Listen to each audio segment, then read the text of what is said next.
Sumit group of industries के CEO 28 वर्षीय हमारे हीरो सुमित अपनी ऑफिस में एक अर्जेंट मीटिंग खत्म करके अपने कैबिन में आए। उन्होंने अपना फ़ोन लिया और किसी को कॉल किया। तभी दूसरी तरफ से फ़ोन उठाकर एक मधुर आवाज़ सुनाई दी। हाय सुमित। सुमित ने गंभीर आवाज़ में पूछा, तुम कहाँ हो? मैं बस निकल रही हूँ, गाड़ी ले रही हूँ। क्या हुआ बेबी? लाइसा ने कहा। कहीं नहीं जाना है लाइसा, मैं तुम्हारे पास ही आ रहा हूँ। तैयार रहो, सुमित ने कहा। ओह, तुम इस वक्त आ रहे हो? लाइसा ने पूछा। सुमित बोला, हाँ बस मैं निकल ही रहा हूँ। उसने अपनी गाड़ी की चाबी लेते हुए कहा और कैबिन से बाहर आकर लिफ्ट में चला गया। लाइसा ने कहा, ठीक है। क्या ठीक है? अगर मेरा आना तुम्हें पसंद नहीं है तो बता दो, मेरे पास आने के लिए बहुत लोग हैं। सुमित ने गुस्से में गाड़ी चलाते हुए कहा, सुमित तुम्हें पता है कि मुझे तुम्हारी संगति पसंद है, फिर भी तुम ऐसी बातें क्यों कर रहे हो? मैं तुम्हारा इंतजार कर रही हूँ, मैं हमेशा तैयार रहती हूँ तुमसे मिलने के लिए, तुम आ जाओ। उसने कहा और फ़ोन काट दिया। सुमित का इंतजार करने के लिए वो घर के अंदर चली गई। सुमित 6 फीट का लंबा, गोरा और सुंदर था। ऐसा गोरा कि छूने से रंग फीका पड़ जाए। उसका शरीर गठीला था, बाल स्टाइलिश थे और हल्की दाढ़ी थी जिसमें वह एक हैंडसम हंक जैसा दिखता था। सुमित 20 मिनट में अपनी कार लाइसा के घर के बरामदे में पार्क करके सीधे अंदर चला गया। लाइसा हॉल में ही सुमित का इंतजार कर रही थी। जैसे ही सुमित आया उसने कहा, हाय सुमित, कैसे हो? लेकिन हमारा हीरो उन सब बातों पर ध्यान देने के मूड में नहीं था। लाइसा एक खूबसूरत लड़की है। उसके माता पिता अमेरिका में बसे हुए हैं, लेकिन लाइसा भारत में उनके कंपनियों की देखभाल करती है। उनके माता पिता के बारे में हम लोग कहानी में जानेंगे। इधर उनकी प्यार भरे मुलाकात के बाद लाइसा ने पूछा, क्या हुआ सुमित? क्या बात है? तुम कैसे हो? काम बहुत ज़्यादा था इसलिए। लाइसा ने कहा, तनाव मत लो बेबी, ठीक है। मैं थक गया हूँ, आराम करो, मैं जा रहा हूँ, बाद में कॉल करता हूँ। बाय, सुमित ने कहा। बाय सुमित, लाइसा ने जवाब दिया। टेक केयर कहकर लाइसा ने कमरे का दरवाज़ा बंद किया और बाहर आ गई। सुमित ने अपनी कार ली और अपने घर के लिए रवाना हो गया। लाइसा के घर से निकलने के बाद सुमित अपने घर गया। जैसे ही उसकी कार पहुंची, चौकीदार ने गेट खोल दिया। सुमित अंदर गया, कार पार्क की और घर में प्रवेश किया। वह घर एक महल जैसा था, लेकिन कुछ नौकरों के अलावा घर में कोई नहीं था। सुमित ऊपर अपने कमरे में गया और अपने कपड़े बदले। कपड़े बदलने के बाद सुमित ने अपने कमरे से शराब की बोतल ली और पीने लगा। उसने अपना वॉलेट खोला और उसमें रखी फोटो को ध्यान से देखने लगा, लेकिन उसकी आंखों में कितनी ही तलाश की परंतु कोई भाव नहीं दिख रहा था।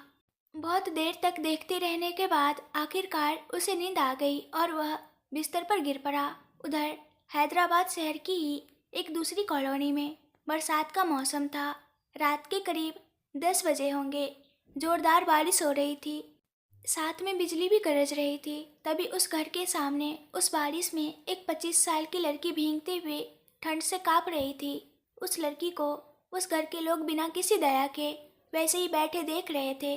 कुछ देर देखने के बाद सब अपने अपने कमरे में चले गए। उस लड़की को वहीं छोड़कर वह रात भर उस बारिश में भीगती कांपती हुई खड़ी रही। अगली सुबह जब सब उठे तो हल्की हल्की बारिश हो रही थी।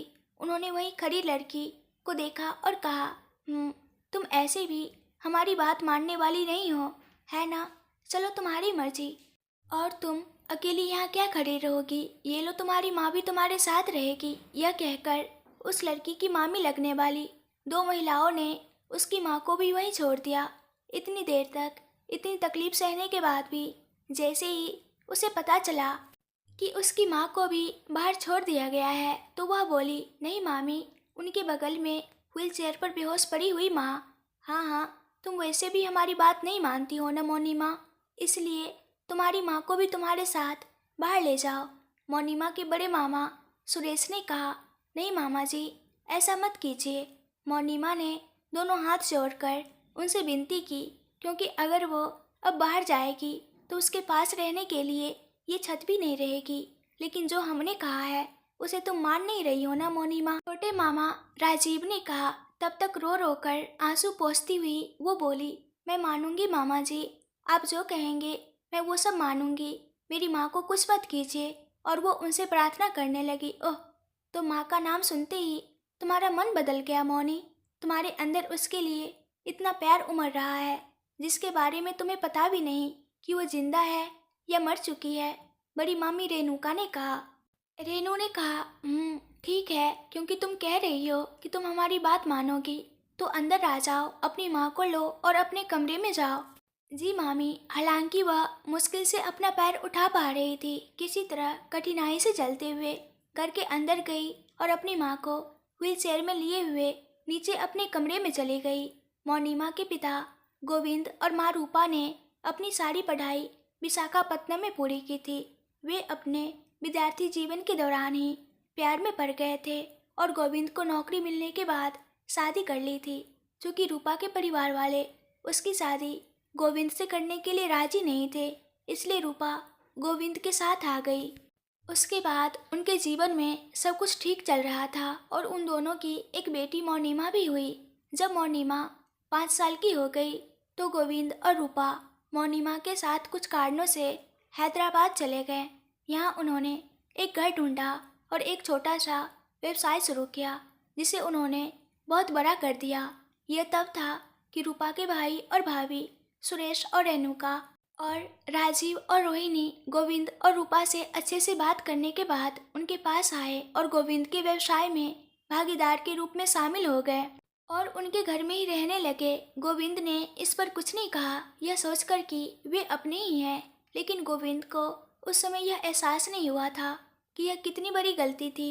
सुरेश और रेणुका का एक बेटा था विशाल और राजीव और रोहिणी की एक बेटी थी विनीला। सब कुछ ठीक चल रहा था, लेकिन जिस समय उन्हें लगा कि सब ठीक है, सुरेश और राजीव की नज़र गोविंद की संपत्ति पर पड़ी और उन्होंने उसे हड़पने की योजना बनाई।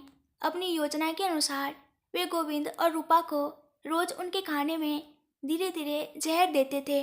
नतीजतन गोविंद का स्वास्थ्य बिगड़ गया और उनकी मृत्यु हो गई, जबकि रूपा बिस्तर तक ही सीमित रह गई। यह 2 साल पहले हुआ था। विशाल मौनिमा पर मोहित है और किसी भी कीमत पर उससे शादी करना चाहता है, लेकिन मौनिमा उससे नफरत करती है। उसे उसकी हर बात नापसंद है, चाहे वो उसका देखने का तरीका हो या उसकी हरकतें। दूसरी ओर विनीला को सिर्फ अपने दोस्तों के साथ घूमने और पार्टियों में जाने में दिलचस्पी है। सुरेश और रेणुका मौनिमा की शादी विशाल से नहीं करना चाहते क्योंकि उन्होंने बहुत पहले ही उससे संपत्ति अपने नाम करवा ली थी। अब मौनिमा के पास कुछ नहीं है। उन्हें उम्मीद है कि अगर विशाल किसी और से शादी करता है तो उन्हें अच्छा दहेज मिलेगा, लेकिन विशाल मौनिमा से शादी करने पर अड़ा हुआ है। इस बीच एक दिन श्रीकांत और मानसा नाम के 2 लोग मौनिमा का हाथ उनके बेटे के लिए मांगने आते हैं। श्रीकांत व्यापार जगत में एक प्रसिद्ध व्यक्ति है और उनका अनमोल बेटा कोई और नहीं, हमारा सुमित बाबू है। हमारे हीरो के सभी कारनामों के बारे में सबको पता है। सुरेश और राजीव दोनों भाई ये जानते हुए मौनी की शादी सुमित से करवा देंगे। उनका मानना है कि मौनी के लिए ये रिश्ता बहुत बड़ी बात है।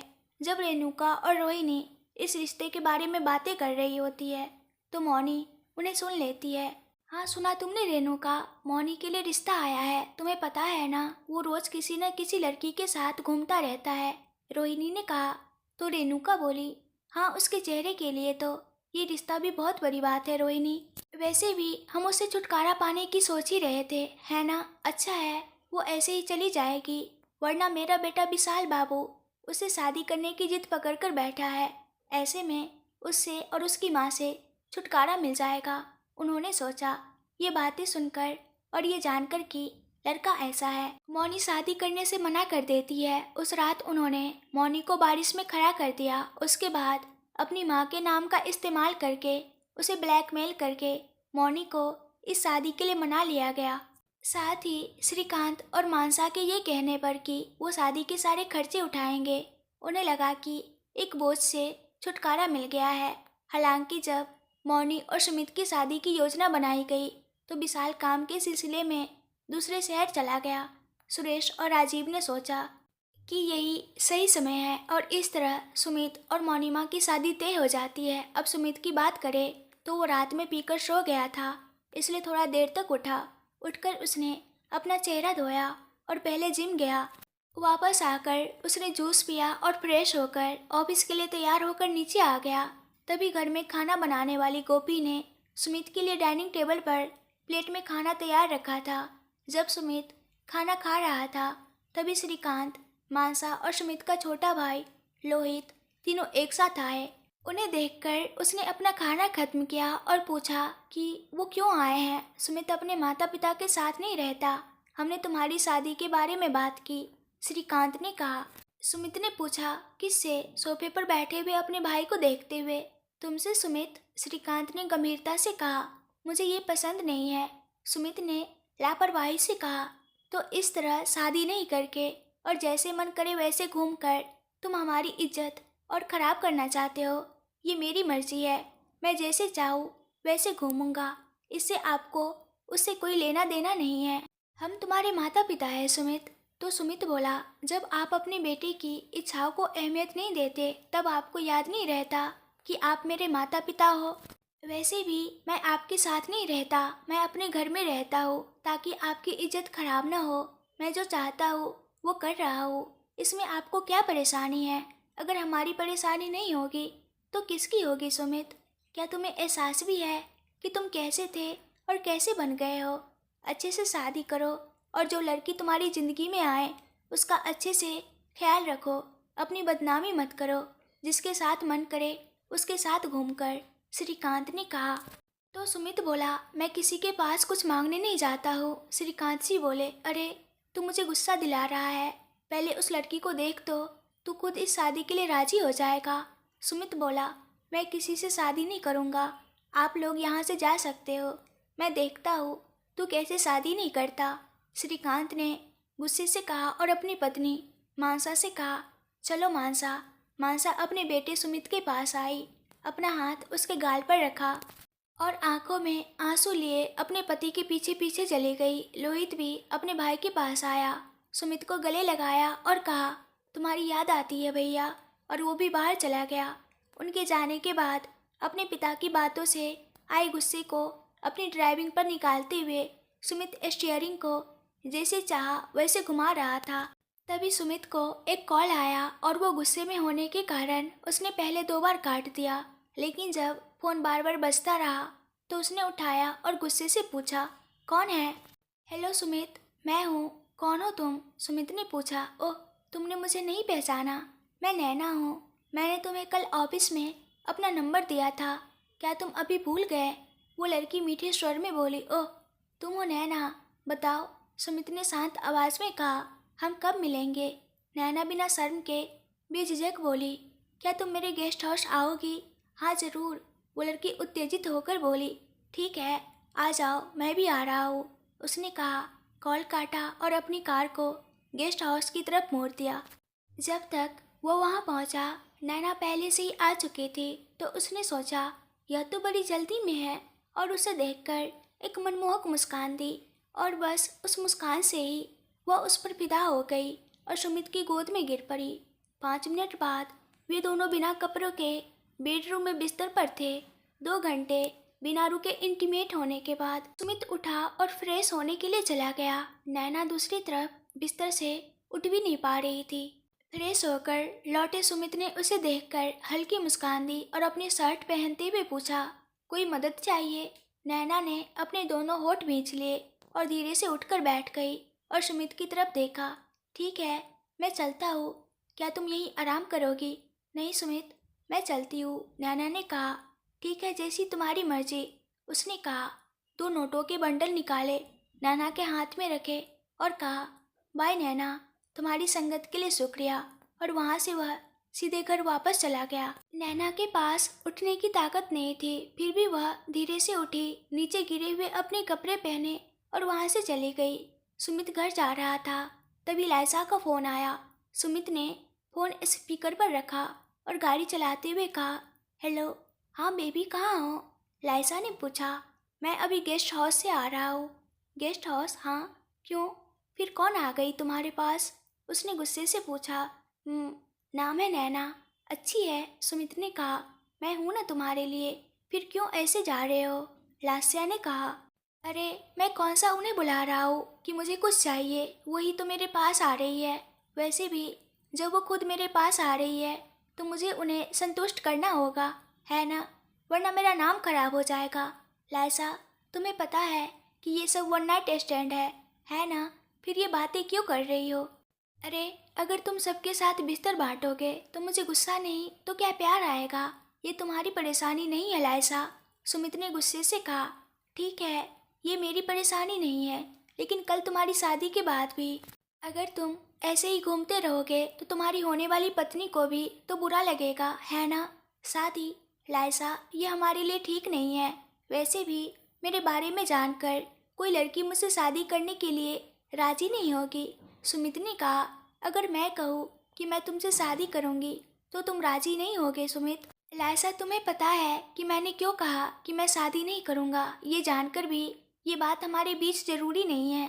बस अब बहुत हुआ, बाय, सुमित ने कहा और कॉल काट दिया। फिर घर की ओर चल दिया। यहाँ मौनी की हालत बदतर है। उसे वही सुनना पड़ता है जो उसके मामा मामी कहते हैं।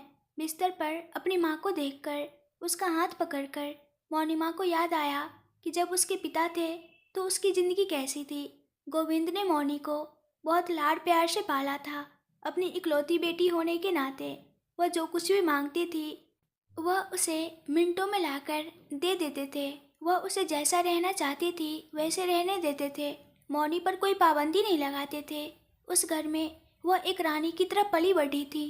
लेकिन अब उसी घर में रहने के लिए भी उसे दूसरों की इजाज़त चाहिए होती है।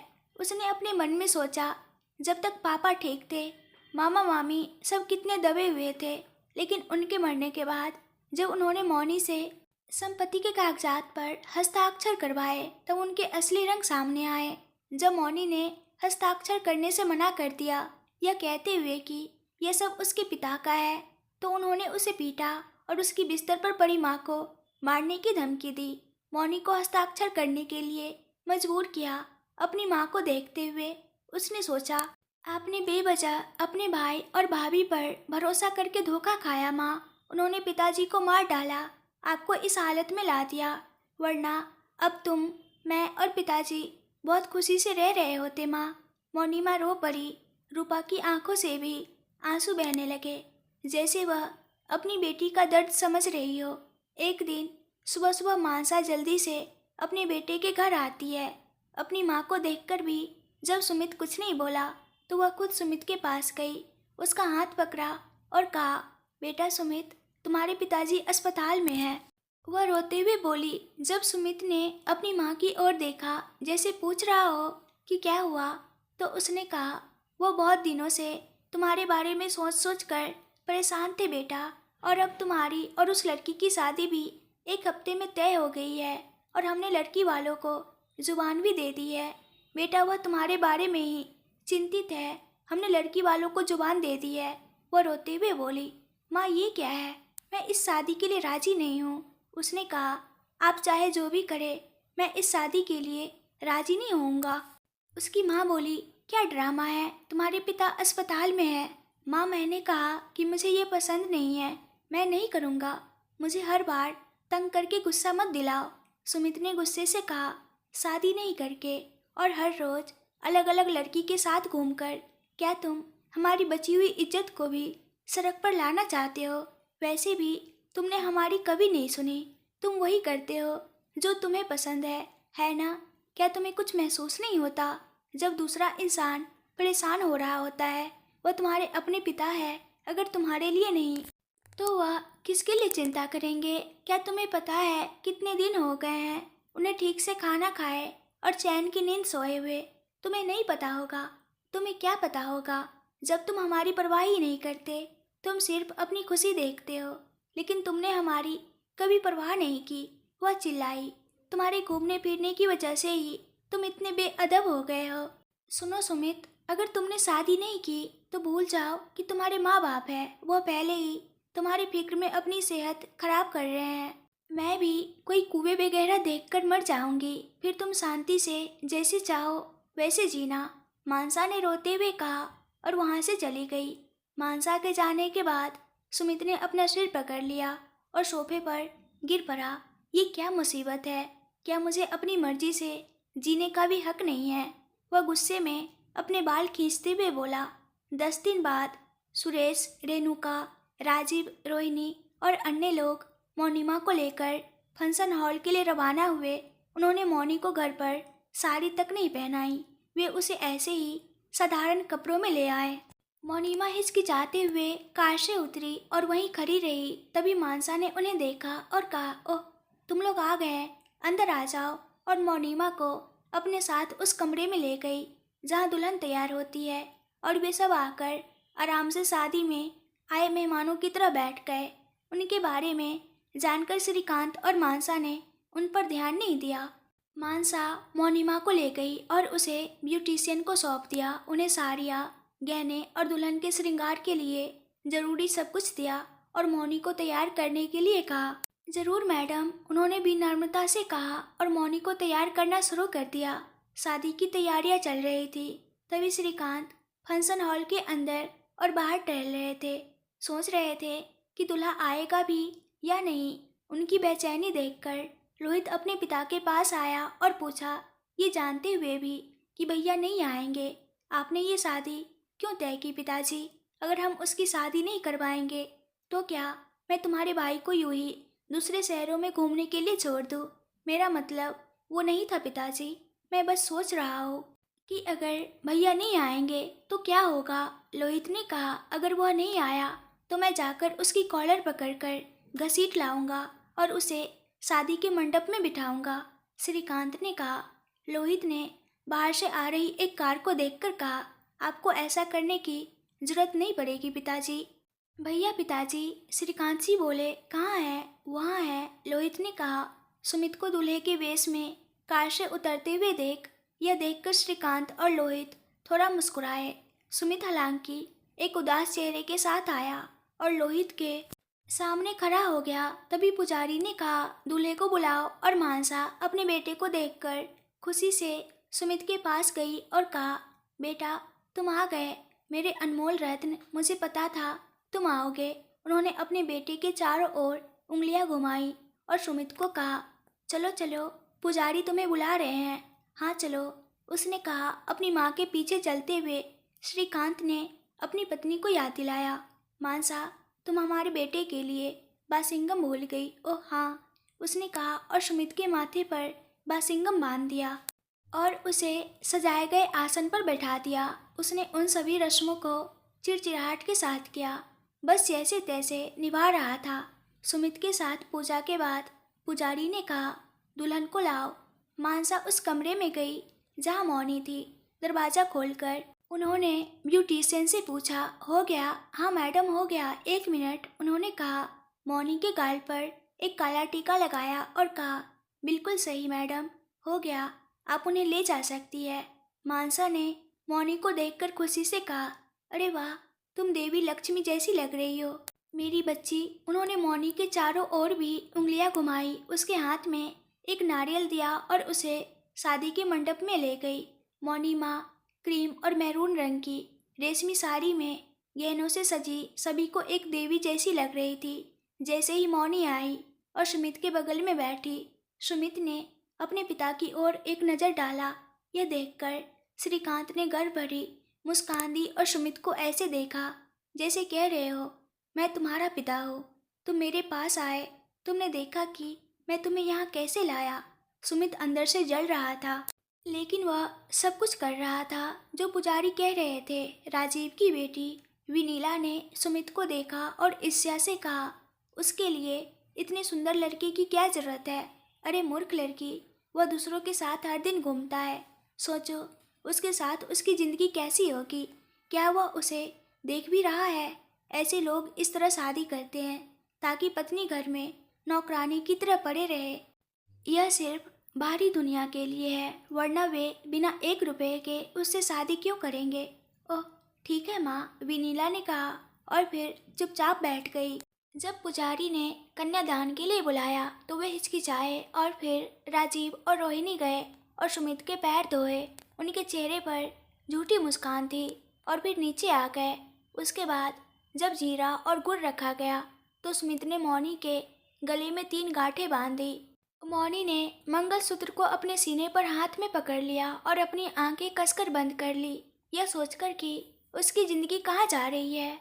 सभी रस्में होने के बाद जो लोग शादी में आए थे वे भी खाना खाकर चले गए। सब लोग घर जाने के लिए बाहर आ गए। मौनी का दुर्भाग्य था कि उसकी विदाई की रस्म भी नहीं हुई। यह सब एक गुड्डे गुड़िया की शादी जैसा था। सुरेश और उनके परिवार ने श्रीकांत से कहा, अब हम चलेंगे। श्रीकांत और मानसा ने कहा, ठीक है जाइए। तब मौनी ने सुरेश से पूछा, मामा माँ कहाँ है? मानसा ने कहा, हमने तुम्हारी माँ को अस्पताल में भर्ती कराया है मौनी। तुम्हारी माँ का इलाज चल रहा है, तुम चिंता मत करो बच्ची। मौनी ने मानसा को कृतज्ञता से देखा और कहा, धन्यवाद आंटी। कोई बात नहीं बेटा, तुम कार में बैठो, उन्होंने कहा। मौनी ने सुमित को देखा जो उसके बगल में था और कार में बैठ गई। सुमित को जैसे उसे किसी बात की परवाह नहीं थी, अपना फोन देख रहा था। जैसे ही मौनी बैठी उसने कार शुरू की और अपने घर की ओर चला गया। श्रीकांत, मानसा और लोहित भी उनकी कार में पीछे पीछे गए। जैसे ही सुमित और मौनी कार से उतरे और घर में घुसे, मौनी ने उसके पीछे हिचकिचाते हुए कदम उठाए। तभी घर में काम करने वाली लड़की आरती लेकर आई। यह देखकर सुमित ने माथा टेका और उसकी ओर देखा, जिसे कहना चाह रहे हो, यह क्या है? लड़की ने डरते हुए कहा, सर, मैडम ने फ़ोन करके कहा था कि ऐसा करो। सुमित अधीर होकर वहाँ खड़ा था और वह जल्दी से दोनों को आरती देकर चली गई। तभी मानसा और अन्य लोग भी घर में आ गए। सुमित और मौनी घर के अंदर जाने के बाद मानसा ने कहा, सुमित जाओ और भगवान से प्रार्थना करो। सुमित ने कहा, आपने कहा शादी करो और मैंने की। अगर आप मुझे यह सब करने के लिए कहोगे तो मैं नहीं करूँगा। बेहतर होगा कि आप यहाँ से चले जाओ। श्रीकांत ने कहा, क्या तुम सोचते हो कि हम नहीं चाहेंगे तो क्या तुम्हारे घर में रहेंगे? सुमित ने उसकी ओर देखा। श्रीकांत जी ने कहा, तुम जो भी सोचते हो अब कुछ नहीं हो सकता। वो मौनी के पास गया और कहा, ध्यान रखना बच्ची, अगर तुम्हें किसी चीज़ की ज़रूरत हो तो मुझे फ़ोन करना। मैं देखूँगा कि मैं तुम्हें कब तुम्हारी माँ के पास ले जा सकता हूँ। ठीक है? मौनी ने कहा, धन्यवाद अंकल, और उसका आशीर्वाद लिया। उन्होंने उसे आशीर्वाद दिया, खुश रहो बच्ची। मानसा से आशीर्वाद लेने के बाद उन्होंने कहा, हमें 1 साल में एक पोता या पोती दो बच्ची। मौनी ने अनजाने में सुमित की ओर देखा, लेकिन वह कहीं और देख रहा था। आखिरकार मानसा ने लोहित को बुलाया और उसे मौनी से मिलवाया। मौनी, यह तुम्हारा देवर है। लोहित ने कहा, नमस्ते भाभी, बधाई हो। मौनी ने एक छोटी सी मुस्कान दी और कहा, धन्यवाद लोहित। उसके बाद लोहित अपने भाई के पास गया और उसे गले लगाकर कहा, बधाई हो भाई। सुमित ने उसे दूर धकेल दिया, अरे छोड़ो मुझे, और अपने कमरे में चला गया। मानसा ने मौनी से कहा, वह थोड़ा गुस्सा है बच्ची, तुम उन सब बातों पर ध्यान मत दो। वह उसे पूजा घर में ले गई और उसे दीपक जलाने के लिए कहा। मौनी ने कहा, ठीक है आंटी। दीपक जलाया, प्रार्थना की और बाहर आ गई। मानसा ने कहा, ठीक है बच्ची, तुम अपने कमरे में जाओ, हम भी घर जाएंगे। मौनी ने हामी भरी। तभी मौनी को एहसास हुआ कि उसके सास ससुर वहाँ नहीं रहेंगे। उसने मन में सोचा, हे भगवान, मुझे यहाँ अकेले रहना होगा। मानसा ने उसकी घबराहट को भांपते हुए कहा, डरो मत बच्ची, वो तुम्हें कुछ नहीं कहेगा। फिर श्रीकांत, मानसा और लोहित अपने घर के लिए रवाना हो गए और तभी मौनी की असली टेंशन शुरू हुई। वह उसका सामना कैसे करेगी? हे भगवान, क्या होगा अगर वह मुझसे कुछ कहे? वह लगातार चिंतित थी। तभी नौकरानी आई और बोली, मैडम, मैंने आपका बैग सर के कमरे में रख दिया है, आप जाइए। कोई और रास्ता नहीं जानकर मौनी धीरे धीरे सीढ़ियाँ चढ़कर सुमित के कमरे में गई। तभी सुमित वॉशरूम से बाहर आया। फ्रेश होकर और तौलिया लपेटे हुए उसे देखकर मौनी जल्दी से पीछे मुड़ी और अपनी आंखें बंद कर ली। सुमित, जिसने मौनी को पीछे से देखा, बिना किसी भाव के अपने कपड़े पहने और कमरे से नीचे चला गया, अपनी कार की चाबी उठाई और निकल गया। यहाँ महत्वपूर्ण बात यह है कि हीरो ने अभी तक अपनी पत्नी का चेहरा भी नहीं देखा है। देखते हैं कि जब वह उसे देखेगा तो उसकी क्या प्रतिक्रिया होगी। वह सीधे लाइसा के पास गया।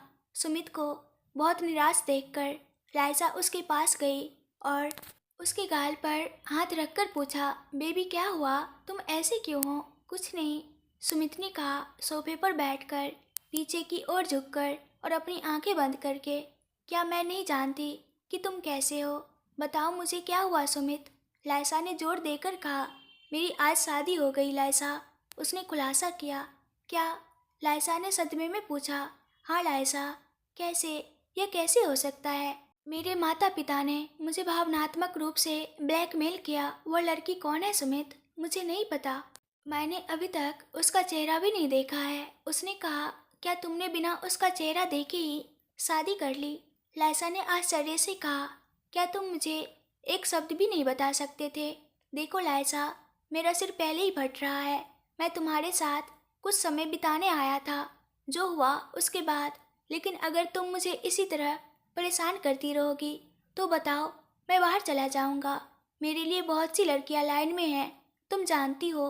अगर मैं उन्हें बुलाऊंगा तो वे अभी आकर मेरी गोद में गिर पड़ेगी। सुमित ने अपनी आंखें खोले बिना कहा। इस आदमी में घमंड की कोई कमी नहीं है। लाइसा ने मन में बड़बड़ाया और सुमित की शर्ट के बटन खोलने शुरू कर दिए। मुझे एक ड्रिंक चाहिए, सुमित ने कहा। मैं 2 मिनट में आती हूँ, लाइसा ने कहा। कमरे में जाकर एक वाइन की बोतल और एक गिलास ले आई। उसने उन्हें टेबल पर रख दिया। यह देखकर सुमित ने कहा। धन्यवाद लाइसा। अपने लिए एक ड्रिंक डाली, 2 पैक खत्म किए, लाइसा को अपनी गोद में खींच लिया और उसे लगभग दम घुटने तक डीप किस करता रहा। बेबी, लाइसा ने हाँफते हुए कहा। मुझे थोड़ी जगह दो। सुमित हाँफते हुए। नहीं, मुझे और चाहिए, सुमित ने कहा और लाइसा को सोफे पर पीछे धकेल दिया, यह महसूस करते हुए कि सोफा उसकी लंबाई के लिए पर्याप्त नहीं था। उसने लाइसा को उठाया, उसे बेडरूम में ले गया और बिस्तर पर लेटा दिया। अपनी इच्छा पूरी करने के बाद वह लाइसा के बगल में लेट गया। बेबी, लाइसा ने उदास आवाज में कहा। अब जब तुम्हारी शादी हो गई है तो सुमित बोला। तो क्या? लाइसा कहती है हमारा इस तरह मिलना गलत है सुमित। यह सच है सुमित, यह सही नहीं है कि मैं उस जगह पर हूँ जहाँ तुम्हारी पत्नी को होनी चाहिए। तो सुमित बोला। मुझे सीधे बात बताओ लाइसा, मुझे यह गोलमोल बातें नहीं चाहिए। अगर तुम शादी के बाद भी इस तरह किसी और लड़की के साथ रहोगे तो तुम्हारी पत्नी को दुख होगा सुमित। क्या तुम समझते हो कि मैं तुम्हें यह क्यों बता रही हूँ? कोई भी पत्नी यह नहीं चाहेगी कि उसका पति किसी और औरत के साथ हो। तुम्हारी शादी जैसे भी हुई हो, वह अब तुम्हारी पत्नी है। बेबी, क्या तुम समझ रहे हो जो मैं क्या कह रही हूँ? सुमित बोला। बहुत अच्छे से। तुम मुझे अपने पास नहीं आने के लिए कह रही हो, है ना? ठीक है, जब तुम मना कर दोगी तो मैं यहाँ क्यों आऊँगा? सुमित ने गुस्से में कहा। उठा, अपने कपड़े पहने और चला गया। सुमित लाइसा के घर से गुस्से में निकलने के बाद उसका घर जाने का मन नहीं किया, इसलिए वह अपने गेस्ट हाउस चला गया। अब आप लोग कमेंट्स करके बताइए आप लोगों को ये कहानी कैसी लगी और आगे के पार्ट्स भी देखने हैं तो ढेर सारे लाइक्स कीजिए। मेरे चैनल को सब्सक्राइब ज़रूर कर लीजिएगा। Thank you so much.